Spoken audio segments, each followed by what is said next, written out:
Bonjour les amis, on est à Noisy-le-Grand dans le 93. En fait, on va suivre une affaire qui a commencé à partir de 2019. Il y a eu une plainte, je crois, qui est déposée contre la maire de Noisy-le-Grand.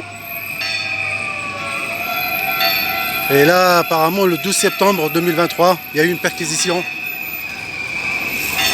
Et l'affaire à suivre, quoi.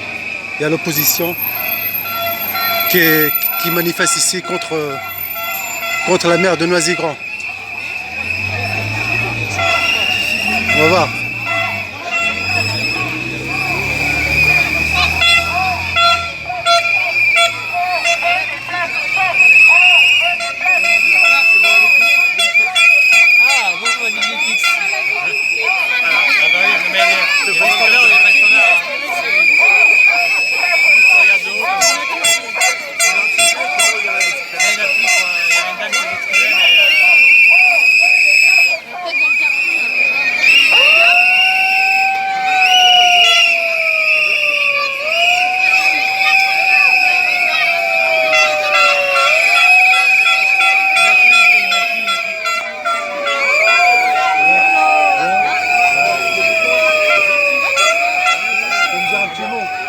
C'est quoi le mouvement là aujourd'hui?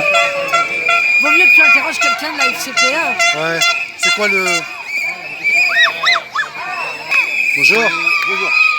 Alors on se présente, c'est Monsieur Bogos. Bogos, ok. C'est quoi le mouvement là d'aujourd'hui là? C'est au sujet des centres de loisirs.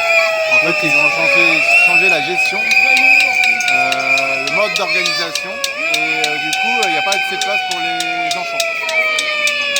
C'est-à-dire... Donc, on doit réserver, je sais pas, tous les mois, un truc comme ça. Ouais. Chaque mois, on doit postuler sur une application et on ne sait même pas si on va avoir des places ou pas. Ah On peut oui, être en fait il manque des places quoi. Il manque des places. Il manque des places. Et en plus, on a Et pas les de- animateurs, il y a beaucoup il n'y a pas d'interaction. Donc on ne sait même pas. On ne Ok. sait même pas s'il manque des places. Et aujourd'hui c'est le conseil municipal, il faut savoir. Ouais. C'est pour ça les gens ils sont ici. Ils sont ici parce que c'est l'urgence aussi.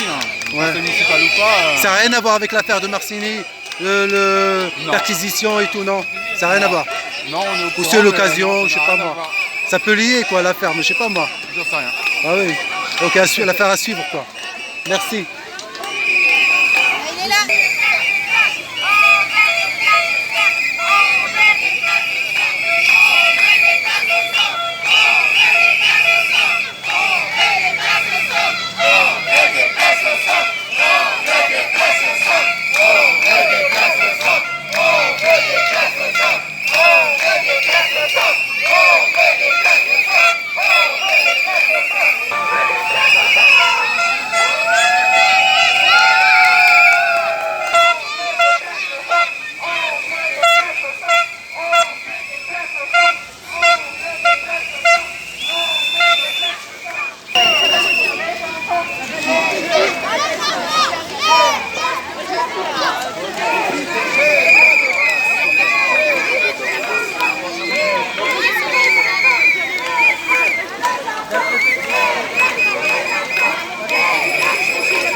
C'est les constructions, Madame Marcini. Ah oui. Sinon, on n'aura pas comme ça les Noisiens, nous, nos enfants. On n'a pas de Il y a place. trop de béton, tu trouves, non? À Noisy. Beaucoup. Ouais. En plus, elle était élue contre le béton à l'époque. Les gens, bah oui. Tu vas être surpris, Madame le maire, parce que c'est Maria qui te dit ça. Hein. Ah ouais. Ah, c'est bizarre.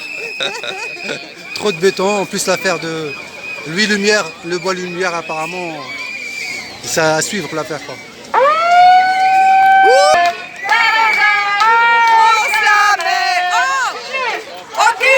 Aucune hésitation. Non, non, non. À la réservation.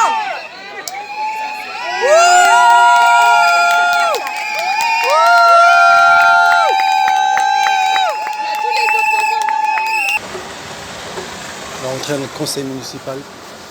On va voir ce qui se passe à l'intérieur. En fait, chaque 3 mois, il y a un conseil municipal dans la mairie.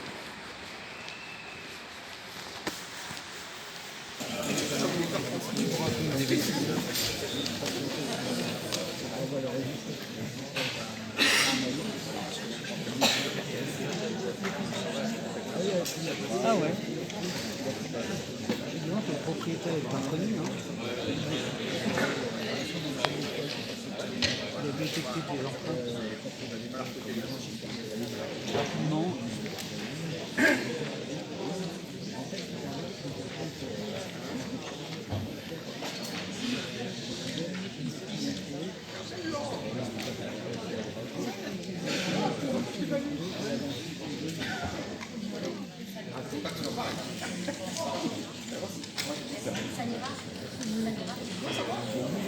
De rester au conseil municipal, si vous voulez rester, vous êtes les bienvenus, mais ceci étant, le sujet n'est pas là. J'avais pris la peine de recevoir les parents et surtout la FCPE vendredi après-midi, alors que je n'avais pas ni mes collaborateurs ni personnel pour cela, mais j'avais quand même une charmante jeune femme qui a, alors qu'elle est là depuis un mois, avait participé à cette réunion. J'ai dit, et je pense que la FCPE l'a relayé, puisque j'ai cru comprendre que sur je ne sais plus quel média du 94, on disait que la mère avait été ouverte aux diverses suggestions. J'ai demandé à ce qu'on ne refuse pas d'enfants, en tout cas qu'on trouve des solutions pour les enfants qui pourraient être refusés. Il y a un problème effectivement de quotas, puisque on a dû mettre en place la réservation, ce qui fait dans la plupart des villes, contrairement à ce qui nous a été dit, pour mieux adapter les taux d'encadrement, la fonction du nombre d'enfants, et on s'avère que les modalités doivent évidemment évoluer, parce qu'elles ne m'ont pas satisfaite comme elles ne vous satisfassent pas non plus, et nous avons donc trouvé, et nous avons cherché à trouver des solutions. Donc une plus grande souplesse, une extension de la période pendant laquelle les parents peuvent inscrire et désinscrire leurs enfants, parce que là c'était quand même une aberration totale, ainsi que la création d'une liste d'attente, puisqu'on s'est aperçu que on ne pouvait pas désinscrire les enfants, qu'il y en avait 14 sur la première séance ou la deuxième, je ne sais plus, qui n'étaient pas venus, mais en revanche on n'a pas pu en inscrire d'autres. Donc là il y a un truc qui ne va pas, et j'ai demandé à ce qu'on fasse autrement. On se heurte évidemment à la difficulté identique pour toutes les collectivités, c'est le problème de recrutement d'animateurs. Donc j'ai demandé à ce qu'on essaye de trouver des solutions pour prendre des intérimaires, pour prendre des gens qui pourraient faire à la fois le midi et les centres de loisirs, étant précisé que j'ai appris à l'occasion de cette réunion qu'il y avait 5% de BAFA, le reste c'était pour 30% à hauteur d'élèves BAFA, et 20% pour le reste, c'est-à-dire des gens qui n'avaient pas forcément qui avaient connaissance des enfants, mais qui n'avaient pas forcément de diplôme. Et donc, là, je demande effectivement à me tourner aussi vers les personnes d'un certain âge, qui pourraient nous donner un coup de main sur les centres de loisirs, puisqu'il y a 20% de gens qui n'ont pas besoin d'avoir le diplôme pour pouvoir exercer dans ces centres de loisirs. Donc on a trouvé aussi une autre solution, ça m'a été suggéré par mon cabinet, mais que je trouve absolument sympathique, c'est de mettre en place un coup de pouce BAFA pour financer le diplôme des candidats en contrepartie d'un engagement de travailler dans l'un des centres de loisirs de la ville. Donc on augmente les recrutements, ce qui n'est pas simple, comme vous le savez. On ouvre des places supplémentaires pour l'arrivée des nouveaux animateurs. Ce que je souhaite absolument, et je pense qu'on va tous être d'accord, c'est que chaque famille puisse bénéficier d'un accueil en centre de loisirs pour son enfant. Ça paraît essentiel. Je l'ai dit, je l'ai redit à la FCPE et je le redis dans la lettre que j'ai adressée aujourd'hui aux parents et qui a été remise aux personnes qui étaient à l'extérieur il y a à peu près une heure. Donc voilà pour ce qui concerne les centres de loisirs. Donc maintenant, je vais vous parler du procès verbal du conseil municipal du 6 juillet. Et ensuite, comme je sais qu'il y a un certain nombre d'interventions, je vous demande à ce qu'on fasse ces interventions postérieurement à l'adoption du procès verbal, bien évidemment, pour ne pas mélanger les genres. Aujourd'hui, on est sur le procès verbal du 6 juillet. Donc, avez-vous des observations à formuler sur le procès verbal? Ensuite, on parlera du reste et de ce que vous aurez envie de parler, et je vous ferai vraisemblablement une réponse. Donc, nous commençons par Monsieur Boulamosson. Oui, Madame la maire, chers collègues, bonsoir. Lors des derniers conseils municipaux, mes collègues et moi-même, nous avions interpellé concernant les procès-verbaux. À de multiples reprises, nous avons constaté que ces procès-verbaux ne retraçaient pas complètement les débats, les différentes prises de position ou encore les incidents qui pouvaient s'y dérouler, à la fois les coupures de micro, les invectives personnelles ou les insultes dont nous avons fait l'objet à de nombreuses reprises. Toutes et tous, toute l'opposition, avons fait les frais de vos diminutifs ou de vos insultes, de votre équipe ou de vous-même. Lors du dernier conseil municipal, qui n'a pas été filmé, et nous comprenons maintenant pourquoi, Monsieur Le Pennec m'a insulté alors que je souhaitais intervenir au sujet de la mort du jeune Naël et des émeutes. Durant la suite du conseil municipal, vous avez gratifié les élus d'opposition de diminutifs ou encore des remarques à la limite de l'insulte. Rien, il n'y a rien à ce sujet dans le procès-verbal du conseil municipal. Rien du spectacle déplorable que vous avez donné, vous et votre majorité. Ce PV n'est pas sincère, il n'est pas digne de confiance. Il retrace les faits selon votre prisme uniquement. Cela fait de ce PV, finalement, un document politique qui ne retrace pas la vérité, qui ne retrace pas ce qui se déroule dans cette enceinte, de ce qui fait que la démocratie qui s'exerce ici soit digne, noble et légitime. Je vous rappelle que toutes ces oppositions, c'est l'expression de 57% des Noiséennes et des Noiséens. Dans une démocratie, cela appellerait à une responsabilité et à la responsabilité. Nous sommes en droit d'attendre du respect et d'exercer nos oppositions en toute quiétude. Toute l'opposition vous a interpellé à ce sujet. Ensemble, nous vous avons écrit et nous vous avons demandé 3 actions. La première, d'inscrire un avertissement à M. Le Pennec dans le procès-verbal. Vous ne l'avez pas fait. De reprendre la diffusion du conseil municipal en vidéo et en direct. Vous ne le faites pas ce soir. D'associer les élus de l'opposition dans le choix du déontologue. Vous n'avez rien fait. Vous n'avez rien fait et vous nous demandez de voter ce procès-verbal. Notre groupe, nous ne le voterons pas. Nous continuerons à nous opposer de manière déterminée, ferme et digne pour l'intérêt de toutes les Noiséennes et de tous les Noiséens, pour l'intérêt général, pour toutes celles et tous ceux que nous représentons. Je vous remercie. Collègues, ils nous ont proposé effectivement à la suite du conseil municipal de signer cette tribune, parce que malgré nos différences de sensibilité politique, on a décidé de signer, parce qu'effectivement on trouve que le comportement de certains de nos collègues de la majorité et de vous-même ne sont pas à la hauteur de ce qu'on peut attendre d'un maire.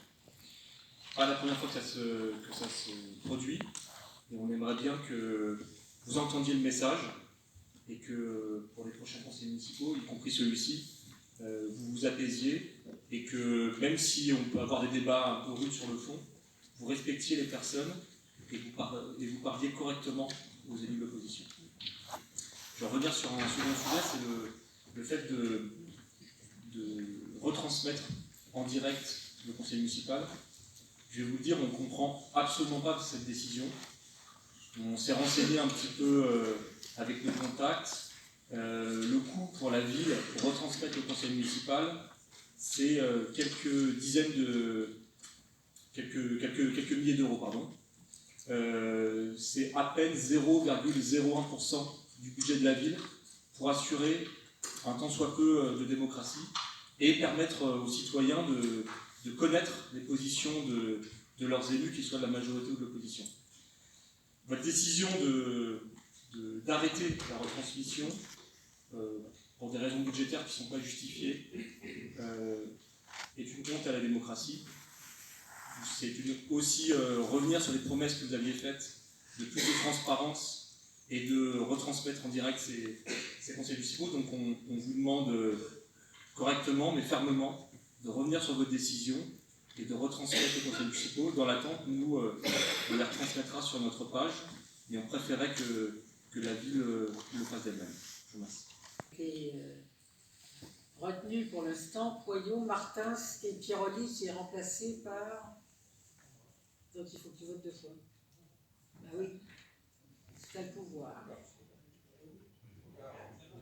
Bon, c'est pas très grave. Monsieur Benmeni, vous vouliez dire quelque chose? Non? D'accord, c'est très bien. Donc maintenant, j'ai des prises de position, alors je suppose. Je vois Monsieur Constant et Monsieur Lambry, ou Monsieur Constant, Monsieur Lambry, c'est...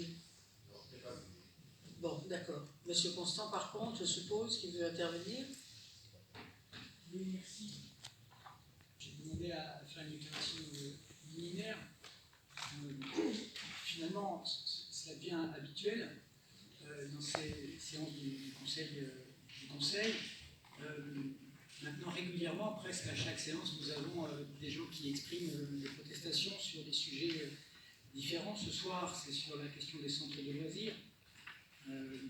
J'étais tout à l'heure à l'écart, évidemment, parce que je ne suis pas directement concerné, mais en tant qu'élu de la commune, je m'intéresse à la vie quotidienne des Noiséennes et des Noiséens, et j'étais avec les manifestants, les manifestantes, d'ailleurs, principalement, au sujet des difficultés que ces familles rencontrent dans l'accès aux centres de loisirs, notamment le mercredi. Pourtant, on vous avait prévenu. On vous avait prévenu dès le budget 2022, dès l'adoption du budget 2022, en vous expliquant par exemple que cette augmentation des tarifs municipaux était insupportable. Elle était insupportable parce que d'abord, elle n'était pas justifiée par l'état des finances de la commune, et qu'en plus de cela, en période d'inflation, il nous semblait normal de ne pas faire payer sur les familles une augmentation d'un service qui, par ailleurs, se dégrade. Il manque 40 animateurs de centres de loisirs. Les réservations, le système de réservation ne fonctionne pas, laisse des familles sur le carreau, et singulièrement des femmes sur le carreau. Et c'est une vraie préoccupation, c'est un vrai changement, parce que c'est une situation inédite qu'on n'a jamais connue. Pour m'être un peu occupé de ces questions il y a quelques années, des solutions ont été trouvées, et d'ailleurs on en a à votre disposition si vous aussi vous voulez bien nous recevoir, notamment suite au courrier que nous vous avons envoyé. Et pour tout vous dire, j'ai pris connaissance de la réponse que vous avez faite aux familles, et également la réponse que vous nous avez apportée, qui est sensiblement la même. Et j'avoue que à ce stade, je suis un peu déçu. Moi, je suis un peu déçu parce que je trouve tout à fait anormal qu'un maire apprenne, lors d'une réunion avec les représentants de parents d'élèves, qu'il est possible d'embaucher des gens sans BAFA. Je suis un peu surpris qu'une mère apprenne ce type de difficulté. Alors, de deux choses l'une, soit on ne vous dit pas tout, soit vous ne vous y intéressez pas. Et comment dire, et je reste un peu sur ma faim sur la réponse que vous faites, parce que finalement, vous nous expliquez que vous allez mettre en place une liste d'attente, que vous allez revenir sur le système de réservation, que vous allez recruter davantage. La question c'est quand est-ce que ça va avoir lieu, et quand est-ce que les familles peuvent espérer une amélioration de ce service qui historiquement est très bien ancré et très apprécié par bon nombre de familles. Il y a une habitude, une autre habitude, que l'on croyait pourtant derrière nous. C'est faire les gros titres de l'actualité judiciaire. Il y a longtemps, et on en a reparlé il n'y a pas si longtemps que ça, lorsque vous nous avez proposé d'annuler la dette de Françoise Richard. Il y a longtemps, nous faisions les gros titres sur des questions finalement liées à des affaires immobilières. Et de ce point de vue, moi je m'étais assez bien habitué à l'idée que nous étions redevenus une ville normale, une ville dans laquelle le climat politique, parfois un peu agité, était au moins dans les pages politiques des différentes gazettes et pas dans les pages judiciaires. Nous voyons revenir de la suspicion. Nous avons lu... Attention à la diffamation. Oui, je serai d'une prudence de sioux, madame. Oui, vous avez intérêt. Nous voyons revenir la suspicion.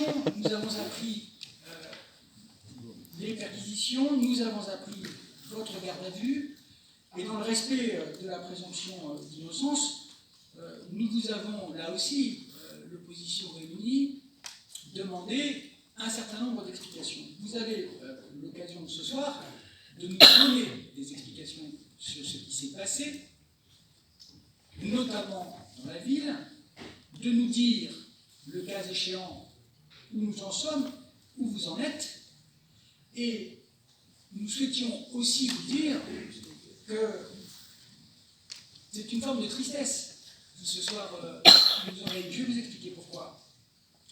Parce que finalement, c'est toute la ville qui souffre de ce qui s'est passé. C'est la menace d'une ville à l'arrêt, de partenaires qui se disent finalement Noisy-le-Grand, compte tenu de ce qui se passe, est bien raisonnable d'entamer des discussions, des négociations, d'avoir des projets.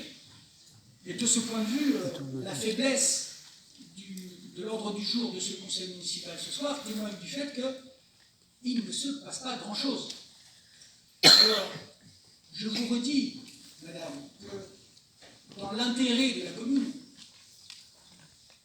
une mise en retrait de votre fonction nous semblerait de nature à redonner à Noisy un peu d'élan. En tout cas, que votre situation personnelle n'entrave pas les affaires courantes de la commune, et que lorsque vous serez mis totalement hors de cause par l'absence d'une mise en examen, les choses pourront revenir à la normale. Je vous remercie. Donc, M. André, vous nous prenez pas la parole, donc on peut. Voilà. M.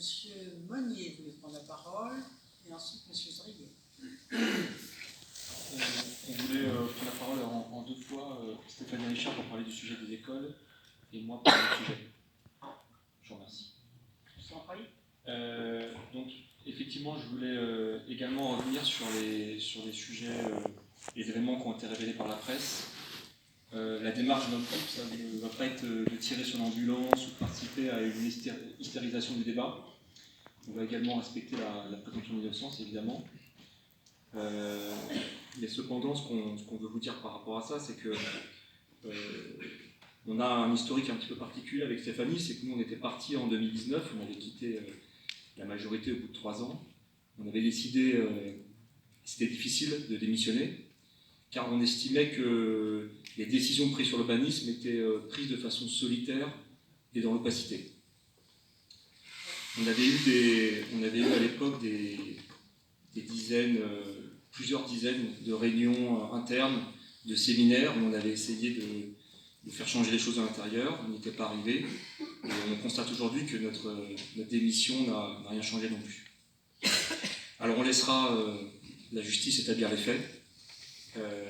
Cependant, pour le futur, dans l'attente de la décision de la justice, ce qu'on vous demande, on vous l'avait demandé par courrier, mais on va le refaire ce soir, c'est de nommer un déontologue. Vous avez indiqué la dernière fois que vous alliez travailler sur le sujet. On vous rappelle que c'est une obligation depuis le mois de juin, et on aimerait qu'il soit nommé. On aimerait également que vous nommiez un véritable adjoint à l'urbanisme, qui n'existe plus à Noisy-le-Grand depuis que vous avez évincé le précédent en 2017 ou 2018 de mémoire.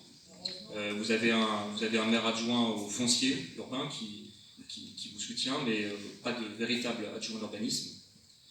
On aimerait également que soit mis en place, c'est une demande qu'on a depuis longtemps, une commission d'urbanisme entre la majorité et l'opposition, puisqu'il n'y a rien à cacher, vous le dites, faire une totale transparence sur ces sujets. Et puis, on vous demande également, dans l'attente des décisions et dans l'attente de la mise en place de ces commissions, de suspendre les projets immobiliers qui sont en cours. Et je pense à un en particulier, vous savez ce que je vais dire, celui pour lequel, il y a 1 an et demi, on a lancé une pétition, on vous a alerté, le bois loup lumière notamment, un bois qui est depuis peu fortement médiatisé, sur lequel nous avons 2 hectares de verdure, à peu près 1 millier d'arbres, des animaux qui y vivent, et ce bois il fait la richesse de la ville, tout l'argent que possède la ville ne permettra pas de remplacer et de planter des arbres centenaires comme on peut en avoir sur ce bois. Et donc ce serait, de notre point de vue, une décision terrible que de tout raser. Et donc on vous demande de suspendre ce projet, d'une part pour des questions écologiques, et d'une part pour qu'il ne soit pas entaché de soupçons ou d'opacité. Je vous remercie et je laisse la parole à Stéphanie.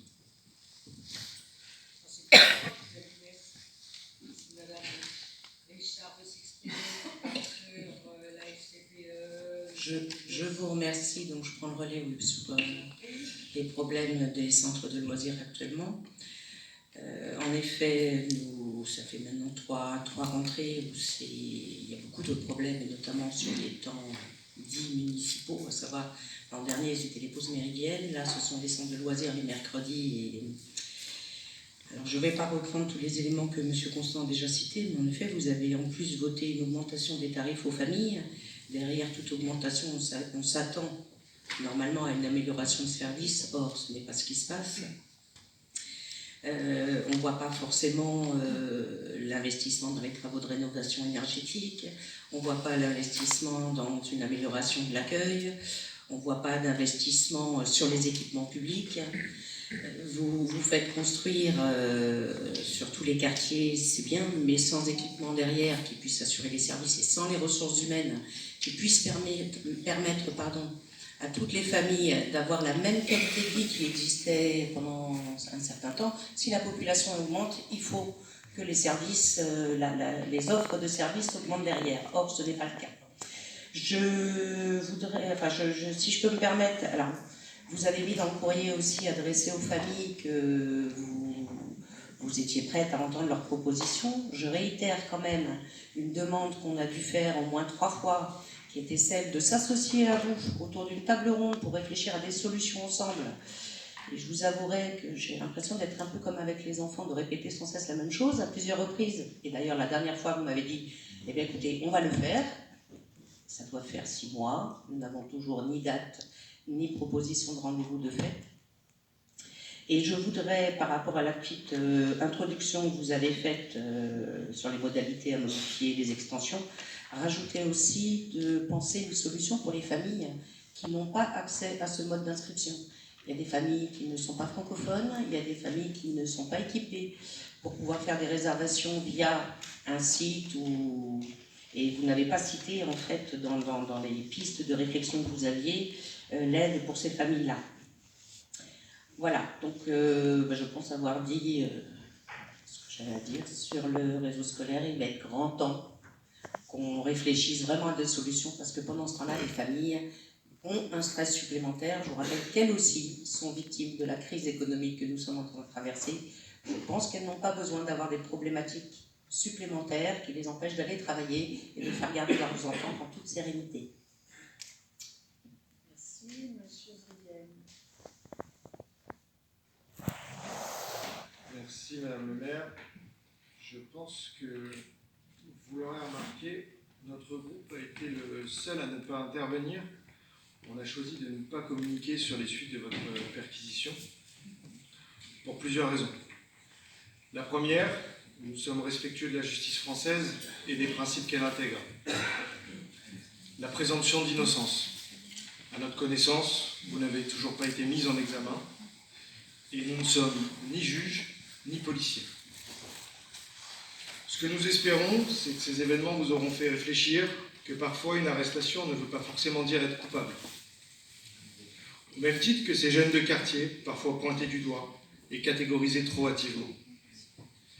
La seconde, elle semble plutôt claire. Les Noiséens sont lassés des querelles politiques. Elles sont dépassées et dans le passé. Monsieur Constant l'a souligné, il y a quelques années, la majorité dont il est issu a aussi été la cible de faits similaires, puisque votre prédécesseur a été, lui, pour le coup, condamné pour des faits de conflit d'intérêts. Nous aurions alors aimé voir et entendre à cette époque la même ardeur de cette opposition qui prétend n'être qu'une seule opposition et qui réclame votre tête ce soir. Cependant, fait très rare, Cela nous aura permis à nous de remarquer que la majorité présidentielle rejoint la NUPES à Noisy-le-Grand. C'est quand même assez exceptionnel.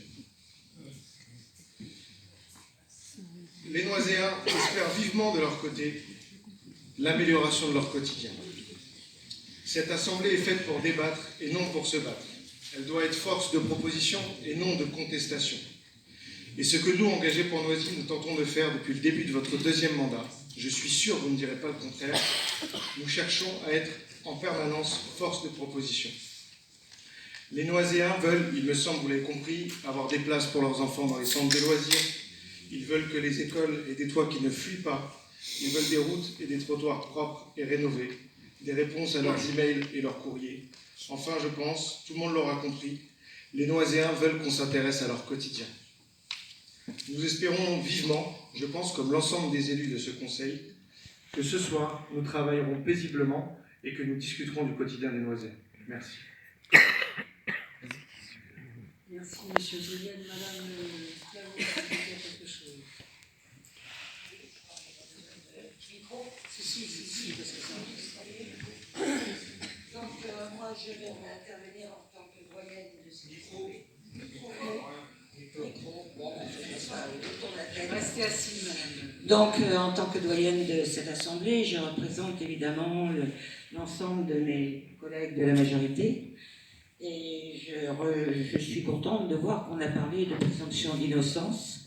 Nous sommes tous des élus, on connaît les lois, on est censé les faire respecter. Et donc, je compte là aussi beaucoup sur tous pour que ce conseil se déroule normalement. La ville a effectivement besoin qu'on continue de travailler pour elle. Voilà.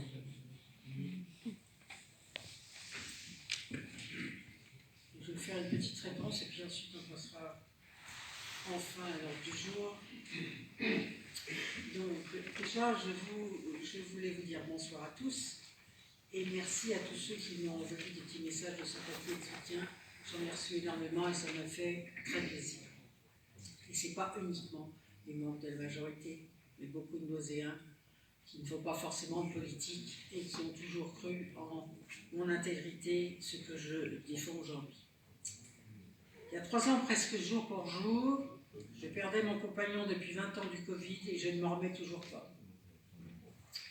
50 ans plus tôt, je prêtais serment dans la première chambre de la Cour d'appel de Paris comme avocat. 45 ans plus tôt, je mettais au monde ma première fille. 8 ans plus tôt, je devenais maire de notre belle ville. Et voilà qu'à 70 ans, en septembre 2023, une année dont j'ai horreur, évidemment, puisque 70 ans, c'est quand même assez terrible, j'ai fait l'objet de ma première perquisition à mon domicile à la suite d'une plainte de 2019 de mon prédécesseur. Pour certains, ça rappelle quelque chose.